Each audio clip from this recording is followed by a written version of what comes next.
Hey y'all, today I'm going to talk about how to get noticed as a new nonprofit. Let's get into it.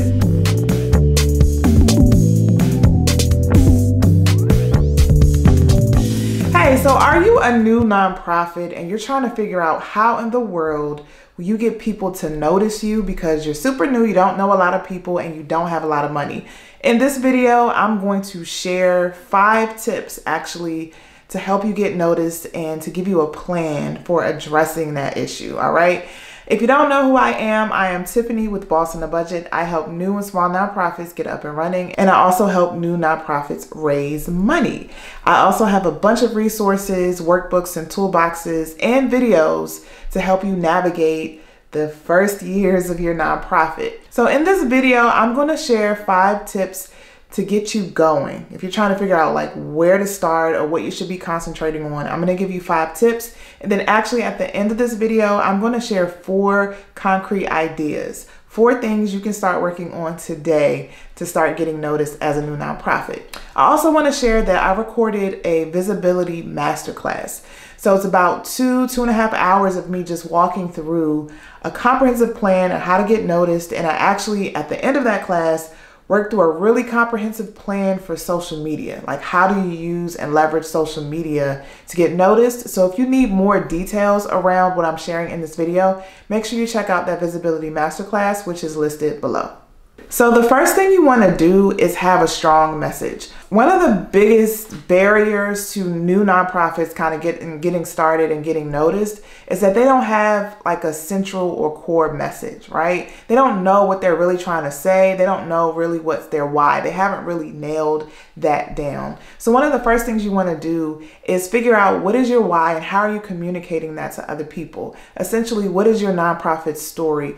Why did you get started? Why do you think it's so important to do the work that you're doing? When you think about all the things that are happening out in the world today, all the nonprofits that are out here doing work, all the things to distract us, you want to use something that grabs people's attention so they can pay attention to the work that you're doing. Because it's not to say that other people's work isn't as important as your work. It's just that you need a way to make them take notice to you rather than just everyone else. So you nailing down your story, you figuring out like how you're going to communicate and what you're going to say to people about your nonprofit is the very first step. So I'm going to share 3 parts of how you can kind of at least start your messaging.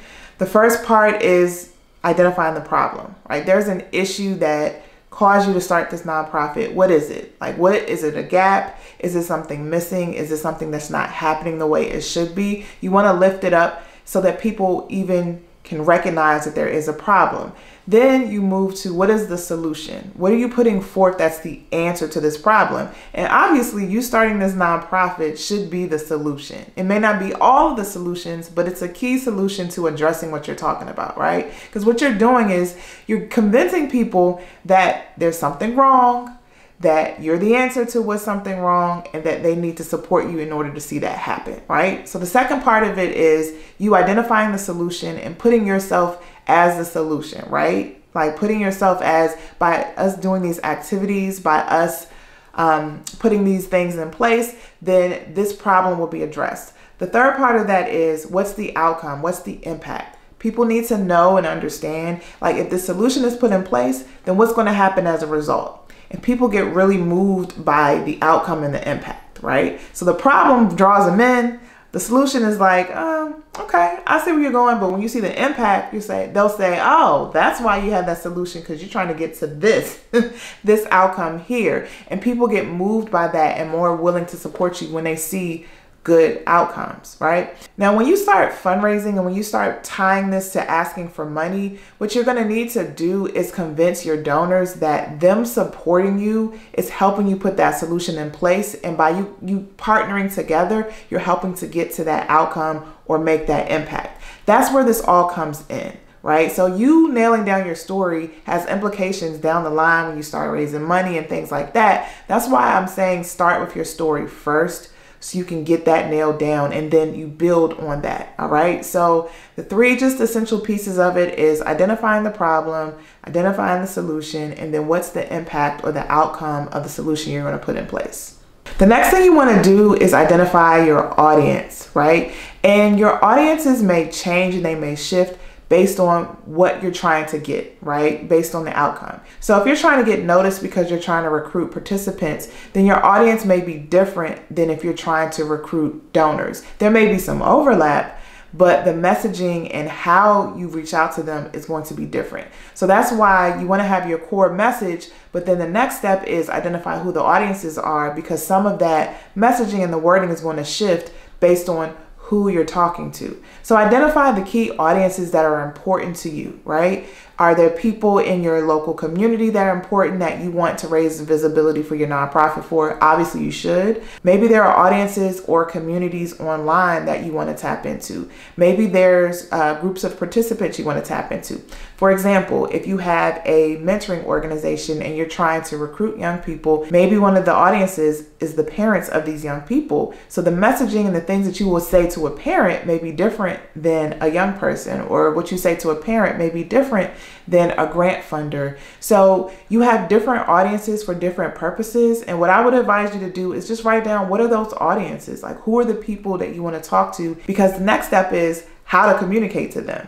You don't know how to communicate to somebody unless you know who they are and you know what their motivations are. So the point of you identifying audiences is for you to tap into their motivations and for you to figure out how you can bring value to them. People aren't just going to stop and listen just because you say you're doing some good or you want to do some good. It has to mean something to them. It has to resonate with them. It has to give them some sort of value. So again, the reason why I'm saying identify your audiences is because what's important and valuable or what resonates with one audience may be different. And so you may have to shift that core message based on who you're talking to be the most effective. The next thing you want to do is develop materials, right? So when you want to start talking about your nonprofit or you want people to take notice of you, you have to kind of leave them with something. And you can do this two ways. First thing I'm going to talk about is just in your branding. How are you presenting yourself?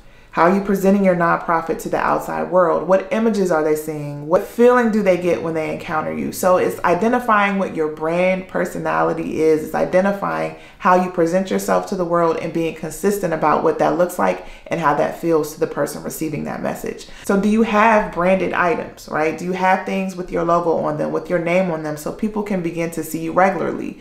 When people see you present your information the same way, with the same colors and the same fonts, it seems silly, but psychologically, when we see the same thing over and over again, we begin to recognize a company, right? When I see this swoosh sign, I think of Nike. Even if Nike's name isn't even on it, right? I immediately think of that company because they've shown it over and over again. It's just kind of embedded in our psyche if that's what it is. And that's the kind of same psychology you want. You want to present yourself regularly and often, so you have to have the same branded materials. Use your logo, use your name, say it over and over again, either online or in your local community, so people can begin to see and connect you with the information and the images that you put out. The other thing is you physically need things that people can gravitate to. You need a website so people can read more about you. You need a one-pager so people can read about the work that you're doing. You need a pitch deck if you're looking for funding or you're going to be approaching certain organizations or certain businesses who may need more information about what you're trying to do. So the other part of this is, what information are you providing for people so they can learn more about you? Especially when it comes to raising money, if people don't know your organization very well, a lot of people are going to research you. They're going to look you up. And so the question is, what are they going to find about your organization? What information are you going to be putting out so they can read more and learn to trust you and learn to be more comfortable with you? So you have your branding materials, but you also need substance. You also need information about the work you're doing. And the reason why I started with your story is because your story is the foundation for that. And any one-pagers or pitch decks or whatever that you're producing, you're going to talk about your story. You're going to lay out the problem, why this exists, why it should matter to them. And you're going to talk about, this is what we're doing to address it, and this is why we need your support. And with your support, this is the outcome that we're going to see. right? And so that's why I say start with your story, because it's the foundation for everything that you're going to do. It's the foundation for the materials that you create. So do you have one pagers or two pagers or brochures or PowerPoint presentations about the work that you do? Do you have information on your website about what you do? Have you put information in your bios, and do you have posts about what you do on social media? Think about all those kinds of things in terms of materials explaining the work that your organization does. The next thing you need to do is to decide which channels or what avenues you're going to use to put out information about your nonprofit, right? So I suggest online and also in person. You absolutely have to do both. If you're thinking you can get away with not doing one or the other, I just suggest you have a comprehensive approach for getting your name out there and getting noticed as a new nonprofit. So I suggest, and I've done this myself, to think about what are all the ways that I can communicate about the work that I'm doing. So I literally will write down, I'm going to use this particular social media channel. I'm going to do presentations in this community. I want to partner with these organizations so I can get my name out there. For example, when I first started Boss on a Budget, one of the ways that I started, and this is taking it all the way back, is I did free grant writing classes. And some people who are actually watching this video maybe participated in some of those classes in my area, but that's where I started. And from there, I just gave a free class every month. And then from there, I started to build my mailing list. I started to build my Facebook list. I started my Facebook group on grant writing, and from there became the foundation for other things that I was going to do. So I decided that one of the ways or one of the methods I was going to use to get my name out there was to do free grant writing classes, free classes, right?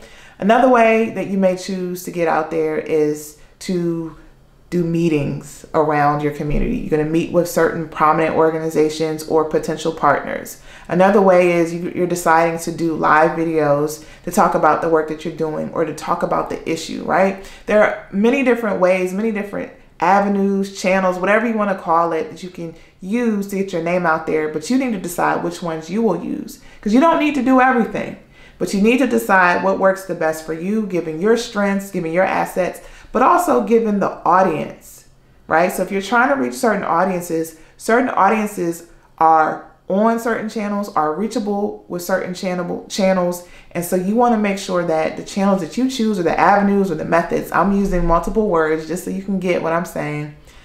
And you need to pick the ones where your audiences are, or the ones that your audiences respond to, right? So I hope that makes sense, because this is all building on each other. You got to have a plan and make sure you're reaching out the right way to the right people, okay? And then finally, number 5, it seems so simple, but it's key. The key to getting noticed is consistency. So you need to set a plan. You need to set a schedule for how often you're going to do certain activities to get the word of your nonprofit out. And if you're really aggressive, I have certain friends kind of in the marketing space. Shout out to Mike, shout out to Gerald. And Gerald especially, who has his own nonprofit, he's talking about his nonprofit every single day. He's intentional about talking about the work that he does every single day, right? And so what are you doing? Is it every week? Is it every month? What are you going to do? And it's not just you as the founder, it's you as the board. Especially if you're a new nonprofit and you don't have staff. What are you guys as a collective going to do to keep the name of your nonprofit out there? Because if you don't talk about your nonprofit, no one else will. It really is going to fall on you. So this one is really simple, but it's key. You got to be consistent, and you have to set a schedule or a plan for how often you're going to share information about your nonprofit and stick to it. So I promise to give you 4 quick ideas that you can use right now to get the word out about your nonprofit. So I'm just going to share these. These are just examples. You can build on these examples, and you can do other things that make sense based on the audiences you're trying to reach, right? And based on what you have available to you. One thing you can do is to develop a presentation and start making presentations to Rotary clubs in your area. There are certain clubs like the Rotary Club or the Lions Club or the Kiwanis that actually fund local projects, and they're looking for people to learn about what's happening in their community. And so you can make relationships with these clubs and schedule times to go out and talk about the work you do to help get funding for your work. So that's one. You can set up meetings with government officials. So your government officials, the people who are elected to serve you, actually serve the community. It's to their advantage to know what's out there, to share information with you about how to build your nonprofit and build partnerships with your nonprofit. So you can schedule meetings with local officials to share the work that you're doing or share the work that you will be doing if you're super new, and also to learn about what their platform is, for them to talk to you about what they're trying to do and how they want to support the community. And I would develop relationships with their staffers and check in with them often so you can keep that relationship going. I would also build relationships with local media. If it's a local radio station or a news station, build relationships with certain reporters or people who cover certain stories and start sharing information about your nonprofit. Think about what's important to them, the kind of information they're reporting on and they want to share, and provide the opportunity for them to do their jobs. If they're looking for a feel-good story, write a press release, kind of structure the story for them so they can kind of release it and talk about it and make it easy for them to do it, right? So develop press releases or develop, outlines for stories and pitch them to your local media, and do that on a regular basis.